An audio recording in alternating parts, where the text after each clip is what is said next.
palavra cai em cada coração e produza resultado a qual ela está sendo enviada. Em nome do Senhor Jesus, nós te louvamos, exaltamos, porque hoje é dia de assentarmos à mesa, é dia de falarmos, ó Deus, sermos ministrados pelo Teu Espírito, ouvir a Tua voz e dar a Ti, Senhor, a nossa devoção. Senhor, abre os nossos corações, abre, Senhor, ó Deus, e leva a nossa mente cativa a Cristo. É o que eu te peço em nome do Senhor Jesus. Amém. Amém, queridos. Você crê nessa palavra? Então você pode dar uma linda salva de palmas para a palavra do Senhor.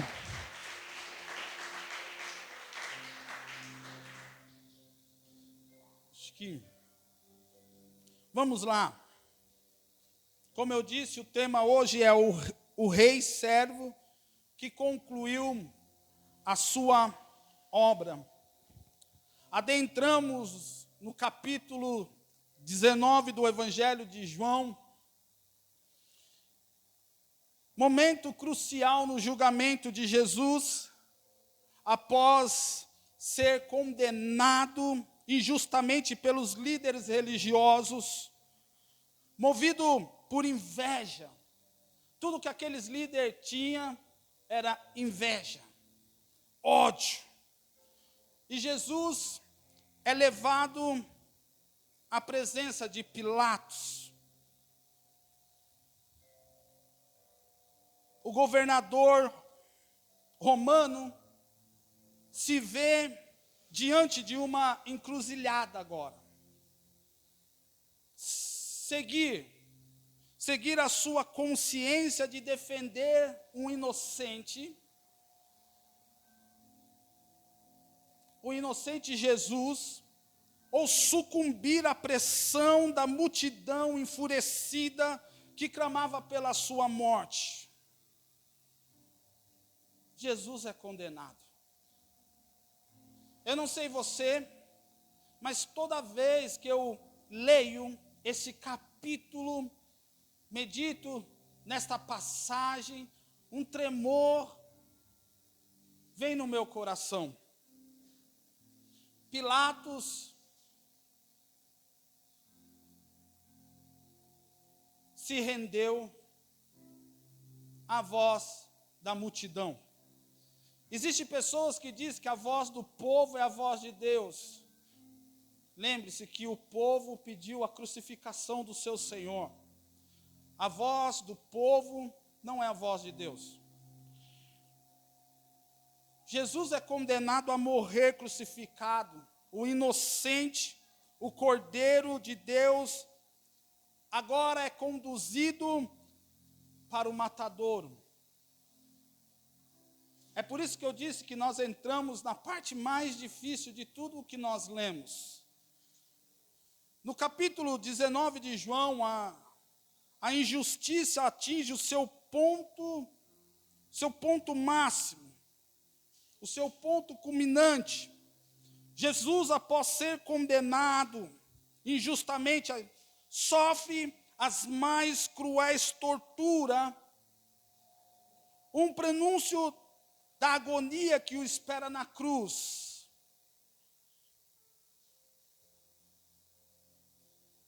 O Evangelho de João, meu amado, ele é diferente, ele distingue dos outros evangelhos sinópticos. João, ele aponta detalhes que os outros evangelhos não vai apontar. Meditando no Evangelho de João, eu disse assim: por que João não mencionou tal coisa? Por que João não falou sobre isso? Mas João, ele está focado em alguns detalhes que os outros evangelhos não vão mencionar. João aponta para detalhes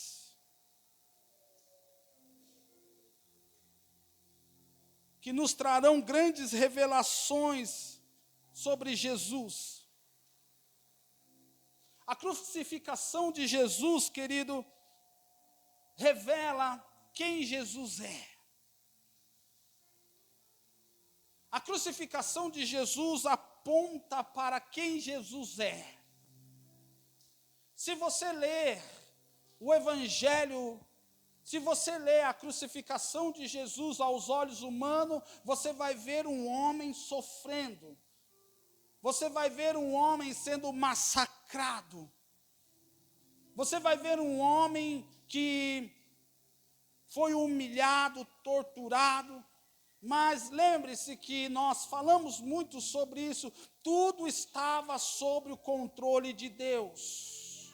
Não foi Jesus que foi capturado, não foi Jesus que não foram os soldados romanos que pegaram Jesus, foi Jesus que se entregou. Jesus estava caminhando em direção à cruz.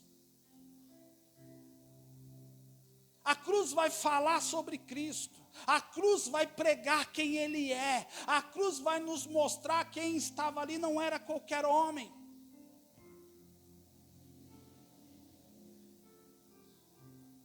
A cruz revelou, esse é o nosso primeiro ponto, a cruz revelou a majestade de Cristo. E você vai precisar da ajuda do Espírito Santo para mostrar isso para você. Preste atenção, nós não vamos ler todos os versículos, porque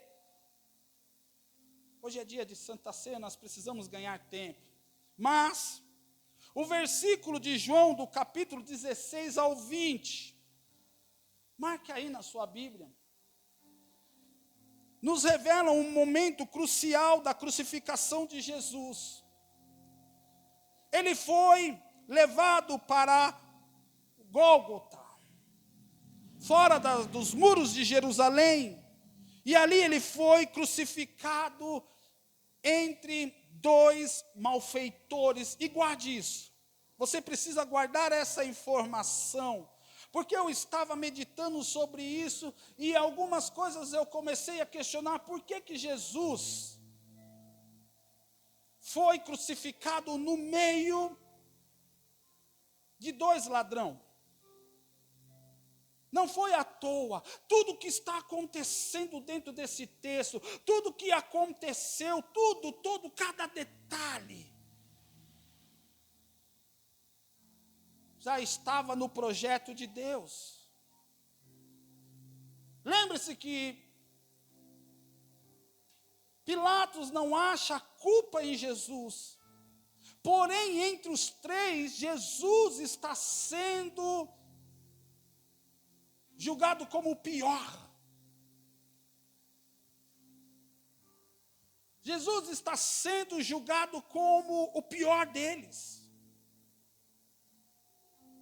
Então guarde essa informação. Você precisa guardar isso.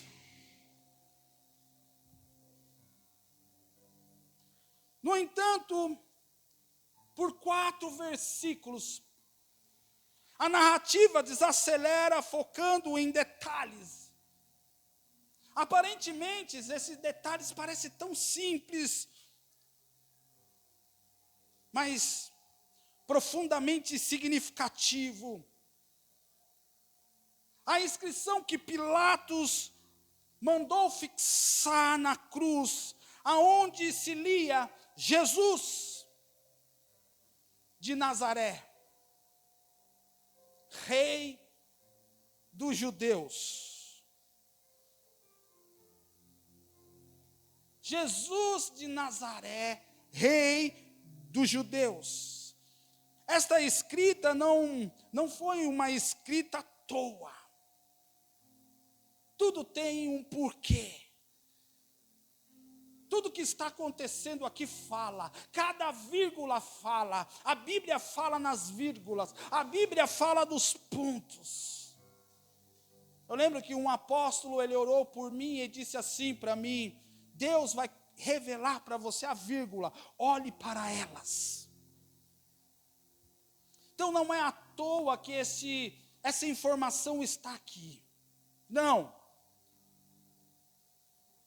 Muitos que ali estavam ficaram insatisfeitos com a escrita e pediram que fosse alterada. No entanto, Pilatos ele se recusou a mudar uma só palavra.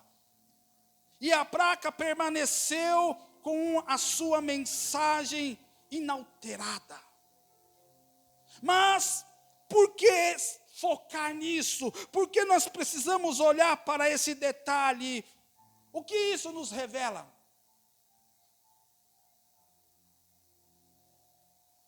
Os detalhes, meu irmão, não estão ali apenas para encher o texto.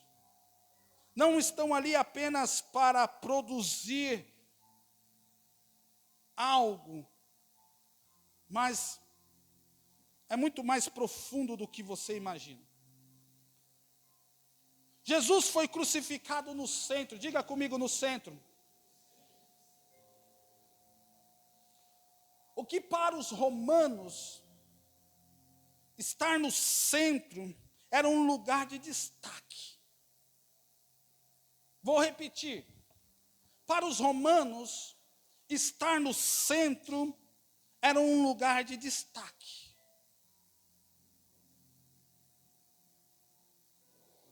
O trono de um rei, ele nunca está à direita, ele nunca está nos cantos, ele está no meio. Jesus estava no meio. Jesus estava no centro. Agora você vai juntar a posição de Jesus e a escrita. Amém? Amém? Você vai pegar essas duas informações. Essa posição e a escrita que o acompanham carregam um simbolismo poderoso. Era comum, querido, naqueles tempos, que o criminoso, aquele que cometeu o crime, fosse obrigado, eles eram obrigados a carregar uma placa sobre a sua acusação, sobre o crime cometido. Às vezes, essa placa era levada no pescoço, e outras vezes essa placa, como foi o caso de Jesus, alguns casos, essa placa era colocada em cima da cruz. É por isso que você vê algumas obras de arte onde há uma placa em cima de Jesus. Isso era uma publicação expondo ao público o crime daquela pessoa.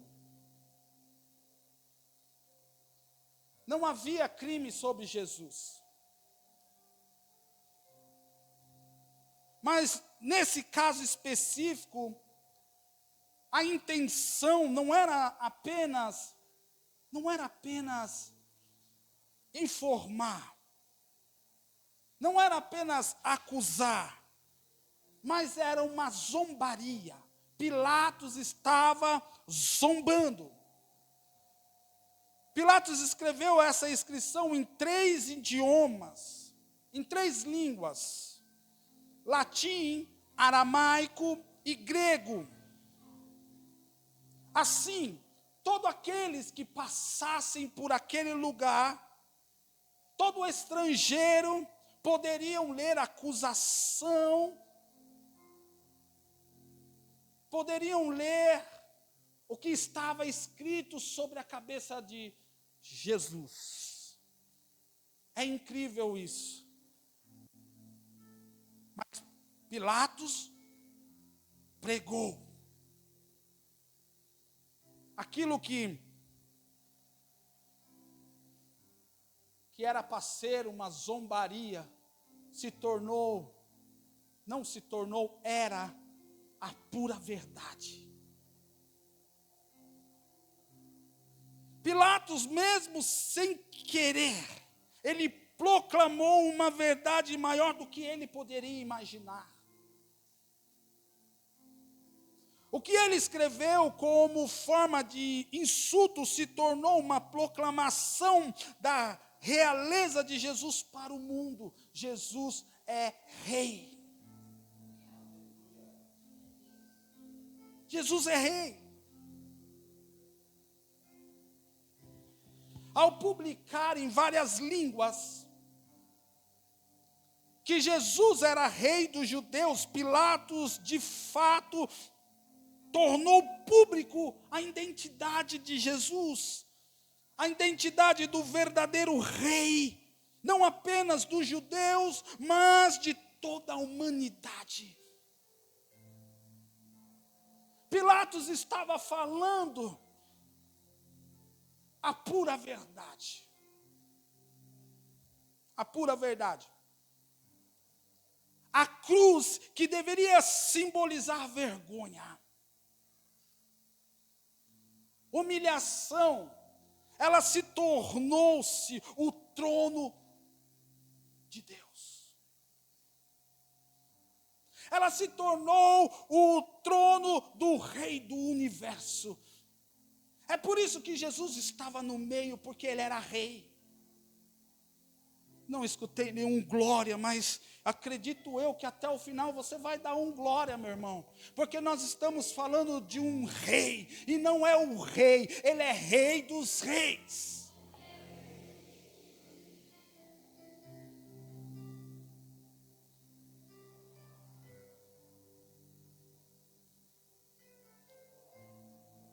Jesus, até a cruz, declarou a sua majestade.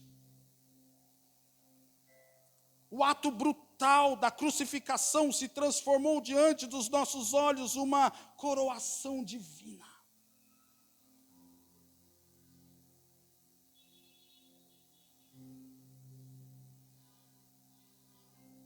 Marçal ganhou.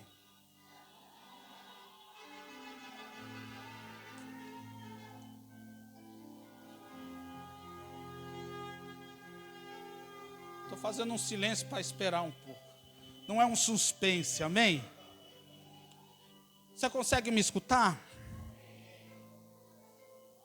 Jesus, ele tinha dito que seria levantado. Jesus havia dito que seria levantado, e ao ser levantado na cruz, ele é exaltado como um verdadeiro rei. Tudo estava falando sobre o Rei dos Reis. A cruz revelou quem era Jesus. Ele não era qualquer pessoa. João, capítulo 3, verso 14, vai nos dizer assim: assim como Moisés levantou a serpente no deserto, assim também é necessário que o Filho do Homem seja levantado. Naquele momento,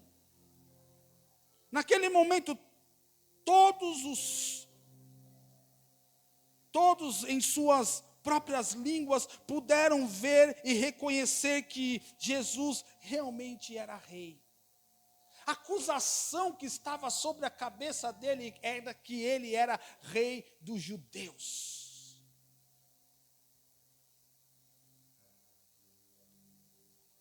O rei que veio para morrer pelo seu povo. A morte de Jesus revela a sua verdadeira identidade de maneira inquestionável. É por isso que eu disse que você precisa dos olhos espirituais. Porque quando nós olhamos para o texto bíblico, nós estamos olhando para um homem que está sofrendo, mas não, ele é o nosso rei. Ele é o nosso Senhor. Tudo estava declarando a sua majestade naquele lugar. Tudo estava declarando esta verdade. Tudo estava apontando para o Rei da glória. A cruz revelou a majestade do nosso Senhor. A cruz, ela não somente revelou a majestade de Jesus, a cruz também revelou Jesus como servo. Vou repetir, a cruz não só revelou a majestade de Jesus, mas a cruz também revelou Jesus como servo. Jesus veio como servo e se humilhou por nós. Marque aí na sua Bíblia os versículos 23 e o versículo 24.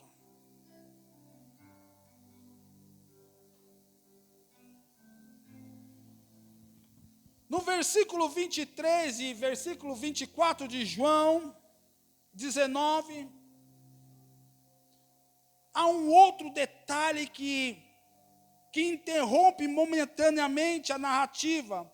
Os soldados dividem as vestes de Jesus. Quantas vezes eu já li isso e para muitos pode até parecer um detalhe insignificante, sem valor algum. Mas João nos chama a atenção para isso. E ele nos chama a atenção por um motivo. E por que isso é tão importante? João, queridos, ele menciona que a túnica de Jesus era uma túnica, era um tecido único, sem costura, de alto a baixo. João, ele vai dizer isso no versículo 23. E esse detalhe não é apenas uma curiosidade. Há muita coisa que fala sobre isso. Há um simbolismo profundo aqui. E embora João diga que isso aconteceu para se cumprir a palavra, para se cumprir a Escritura, há mais do que isso. Há muita coisa a aprender sobre isso. Quando João ele cita isso, João vai nos ligar lá no capítulo 13.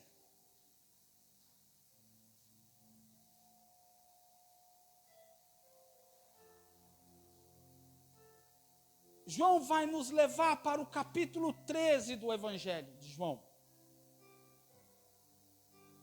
Capítulo 13, vemos um paralelo. Do versículo 3 ao 5, ele vai nos dizer assim: Jesus, sabendo que o Pai havia colocado todas as coisas em suas mãos, e que ele tinha saído de Deus, e que estava voltando para Deus, levantou-se da ceia, tirou a veste, diga comigo, tirou a vestes. Diga mais forte, tirou as vestes exteriores, pegou uma toalha, amarrou-a na cintura, então derramou água em uma bacia e começou a lavar os pés dos discípulos. Quantas vezes eu li essa passagem e o meu foco estava apenas no lavar os pés dos discípulos, mas não, a atitude de Jesus tirar a veste também fala. Jesus estava se despindo, Jesus estava tirando as suas vestes de cima. Era uma forma de se humilhar, era uma forma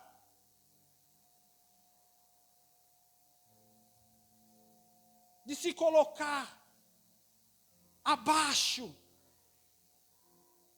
O capítulo 13, Jesus remove as suas vestes exteriores. já no capítulo 19, ele perde toda a sua roupa.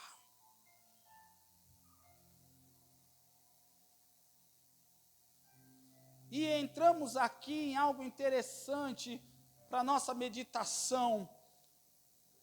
Alguns defendem que Jesus morreu totalmente nu. Algumas outras pessoas defendem que não, que Jesus não morreu totalmente nu. Os que defendem que Jesus morreu totalmente nu, eles dizem que quando Adão pecou, Adão estava nu. E Jesus então seria humilhado nu, mas não há base para isso.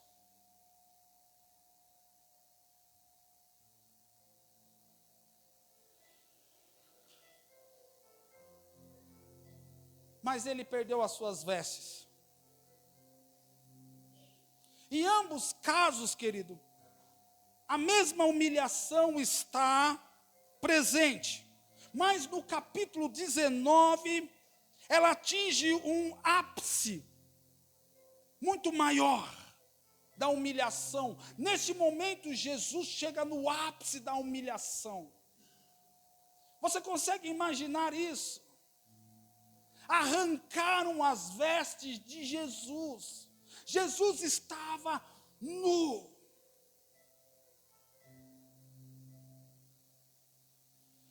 Jesus estava sendo humilhado pelos homens.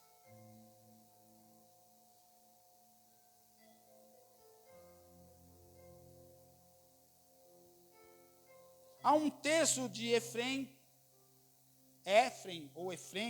creio eu que é Efrem, o sírio, sermão 4, sobre a Semana Santa, em que ele diz que o sol, escute isso, ele diz que o sol se escondeu diante da nudez de Jesus. Em outra passagem ele escreve: a luz dos astros se ofuscaram porque fora completamente despido aquele que veste todas as coisas. João Crisóstomo, ele diz que Jesus, antes de subir na cruz, despojou-se do velho homem, tão facilmente como de suas vestes, e acrescenta: agora está ungido como um atleta que vão entrar no estádio. E lembre-se que todos os atletas, quando uma imagem de um atleta era feita, esses atletas da Grécia, eles estavam totalmente nus. Jesus, ele foi despido para cobrir a nossa vergonha. Você entende isso? Jesus foi despido para cobrir a nossa vergonha, a nossa nudez.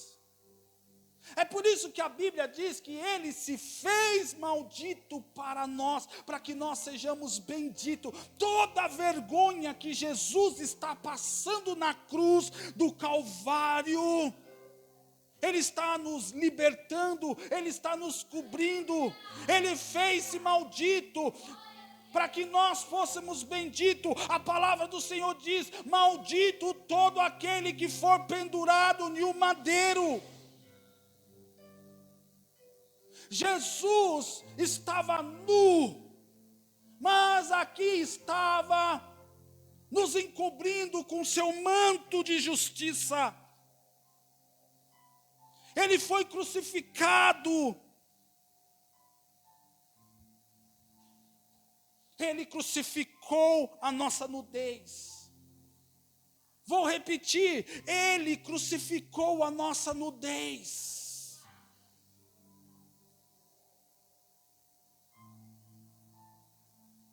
Toda a vergonha que ele estava passando naquele lugar, ele estava arrancando as nossas vergonhas.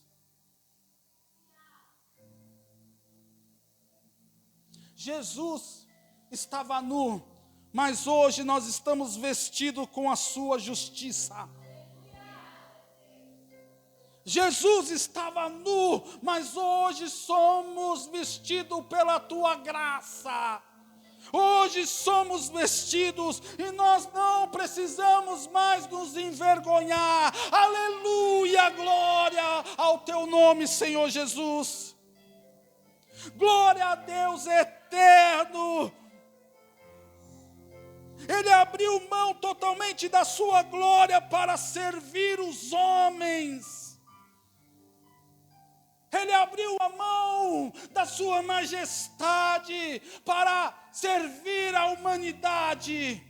Louvado seja o teu santo nome, Senhor. Mas há um detalhe que não pode passar abatido, que é o verso 25. E esse eu quero ler com você. Diz assim o verso 25. Nós não podemos deixar esse versículo de lado.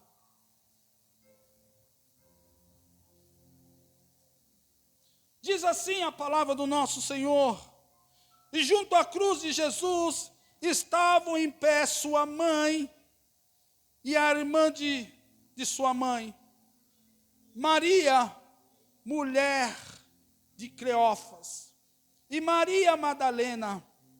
Ora, Jesus, vendo ali a sua mãe ao seu lado, ao lado dela, o discípulo a quem ele amava, ele disse à sua mãe: mulher, eis aí teu filho. Então ele disse ao seu discípulo: eis a tua mãe. E desde aquela hora, o discípulo a recebeu em sua própria casa.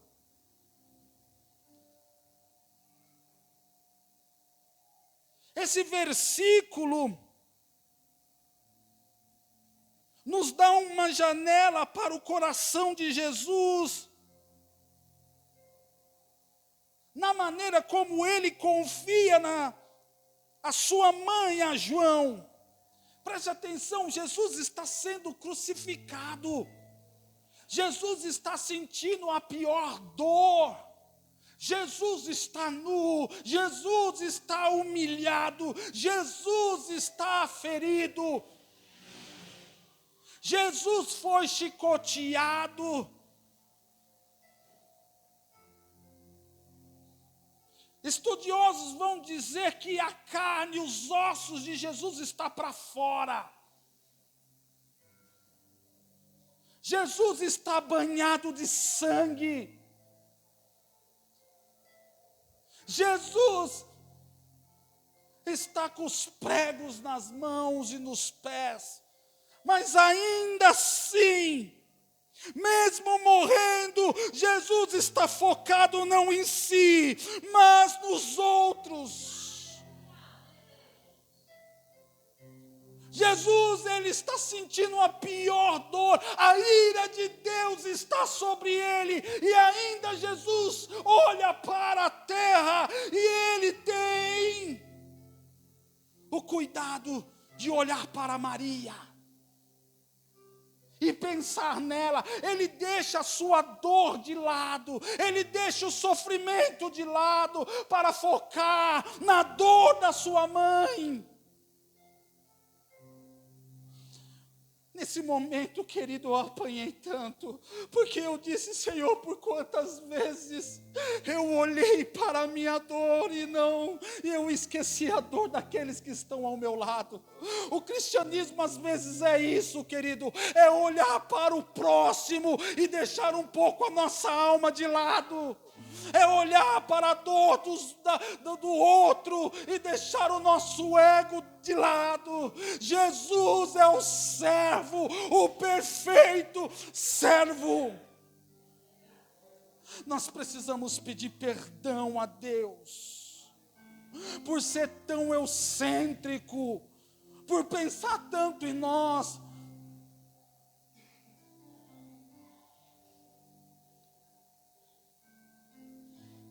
Sabe por que Jesus diz: Deus meu, por que me desamparastes? Ele diz isso porque Jesus nunca esteve longe do Pai. Entenda, nunca houve uma separação de Deus Pai e Deus Filho, nunca. Mas naquele momento, o meu pecado e o seu pecado estava sobre a vida de Jesus. Estava sobre ele. E a palavra do Senhor diz em Isaías que não é as mãos de Deus que está encolhida, mas é o nosso pecado que faz separação entre Deus e nós. Nesse momento, o que acontece com Jesus é que ele está separado do Deus Pai, e a maior dor que ele sente naquela cruz não são os cravos, mas é a dor da separação dele e o Pai.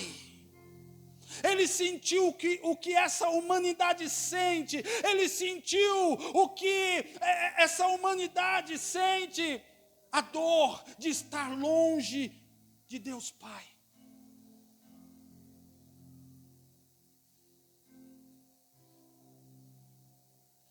Jesus deixa a sua dor. Jesus, por algum momento, paralisa todo o seu sofrimento para olhar para a dor do próximo.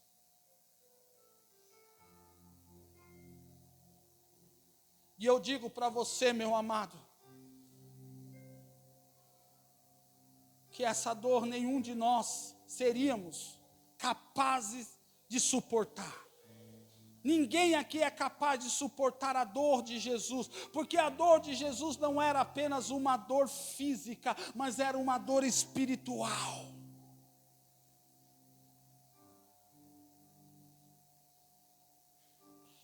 O que o torna a morte de Jesus tão diferente? Ela o revela como rei, mas como um rei que veio para servir. Ele é um rei que se humilha para servir pessoas como eu e você. Ele se humilhou para te servir. Ele se humilhou por você. E como que você tem coragem de achar que não tem alguém que te ame? E como você tem coragem de achar que não tenha ninguém que se preocupa com você? Olhe para a cruz e você terá o amor revelado. Você terá o amor, você verá o amor.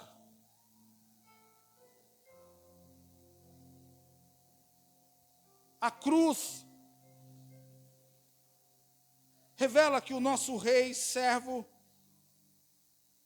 ele é o rei servo que completou a obra de Deus, que Deus Pai o enviou para fazer. Olha o que diz o verso 28. Leia aí comigo. Depois disso, por Jesus saber que tudo estava concluído, diga comigo, tudo estava concluído. E para que as escrituras se cumprissem, disse: tenho sede. O versículo 28 diz que Jesus sabia que tudo estava terminado para cumprir as escrituras.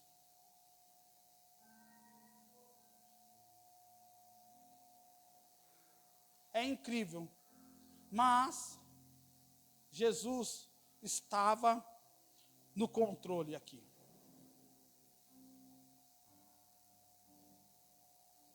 Isso traz à mente o que ele disse antes. Ninguém atira de mim. Pelo contrário, eu a dou de mim mesmo. Tenho autoridade para entregá-la e tenho autoridade para retomá-la. João capítulo 10, versículo 18. Ninguém está tirando a vida de Jesus. É Ele que está dando a sua vida. Aleluia! Ninguém está tirando Jesus. Presta atenção, quando ele diz eu tenho sede, a sede que Jesus está se referindo é a sede de Deus. Não era apenas uma sede física. Mas então nós lemos o verso 30. Quando Jesus tomou o vinagre e disse, está consumado, e inclinando a cabeça, entregou em espírito. E o que isso significa? O que isso significa? Isso significa que Jesus, ele completou a obra que lhe foi designada pelo Pai. Nesse momento que ele diz está consumado, ele está colocando um ponto ali. A obra, a missão foi concluída.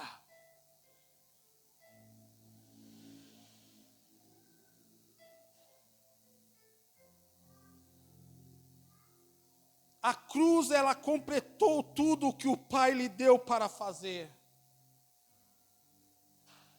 Até o menor detalhe.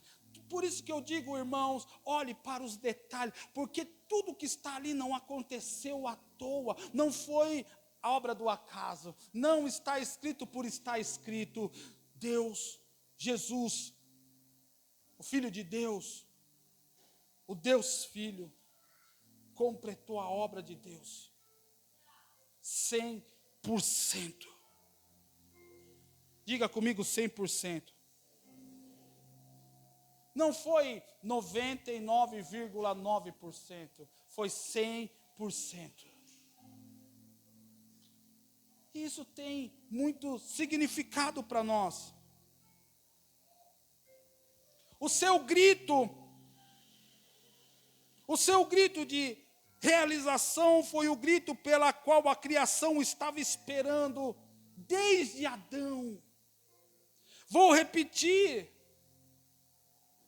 Esse foi o maior grito que você já escutou. Não é um grito de susto, não é uma torcida de futebol. O maior grito e o melhor grito que nós poderíamos ter escutado, e que aqueles que estavam ali escutaram, e que nós escutamos pela palavra de Deus, está consumado.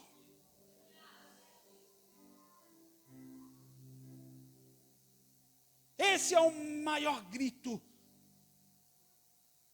Esse é o grito dos gritos. Está consumado. Porque era isso que a terra estava esperando desde Adão até Cristo. E ninguém poderia dar esse grito a não ser Ele.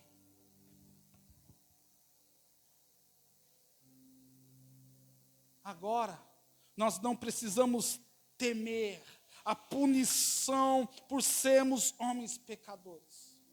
Por sermos falhos, você não precisa temer. Você não precisa temer.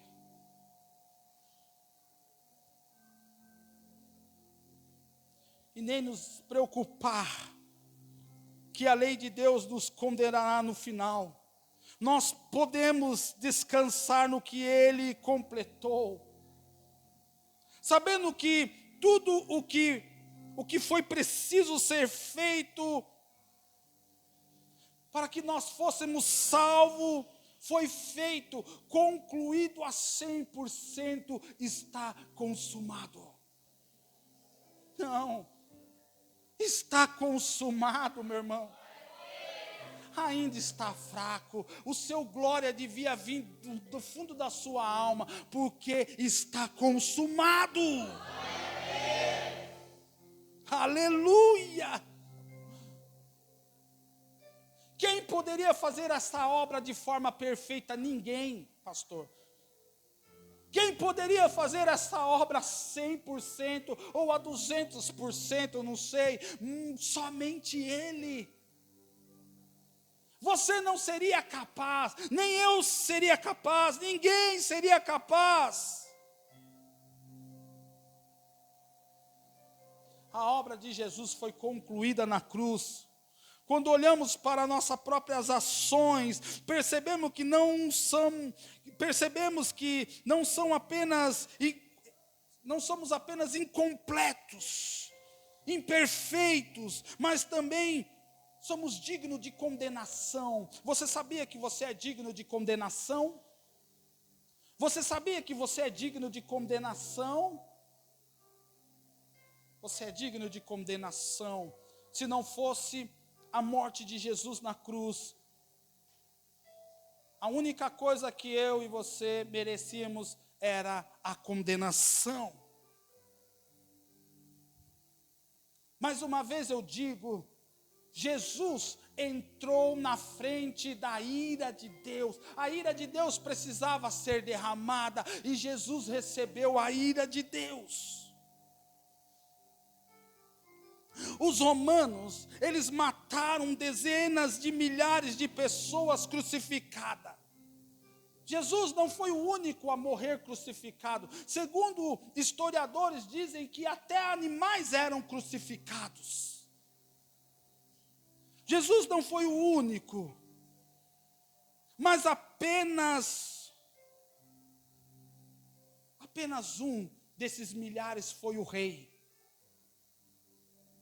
Apenas um desses milhares foi o rei que reinou na cruz. Nenhum deles, todos morreram da pior forma. Ainda que Jesus foi crucificado, ele estava reinando naquela cruz. Aleluia! Vou repetir, Jesus estava reinando naquela cruz, servindo-nos e completando a obra da salvação que Deus o enviou para fazer. Jesus é rei que serve completamente a sua obra. Então não há mais nada a se fazer, porque Ele fez por nós. Não é possível. Eu vou repetir, Jesus morreu no seu lugar, meu irmão. Jesus se humilhou por você. Oh, querido, a humilhação de Jesus foi para que você, meu irmão, fosse salvo e remido no sangue do Cordeiro. Eu quero concluir dizendo que nós podemos contemplar a obra de Jesus, do nosso Senhor na cruz do Calvário. Nós podemos contemplá-lo, nós podemos olhar para a cruz de forma diferente. Não era mais um homem, era o Rei dos Reis. Foi Ele que reinou sobre aquela cruz. Jesus reinou sobre a cruz. Glória ao nome do Senhor, aleluia.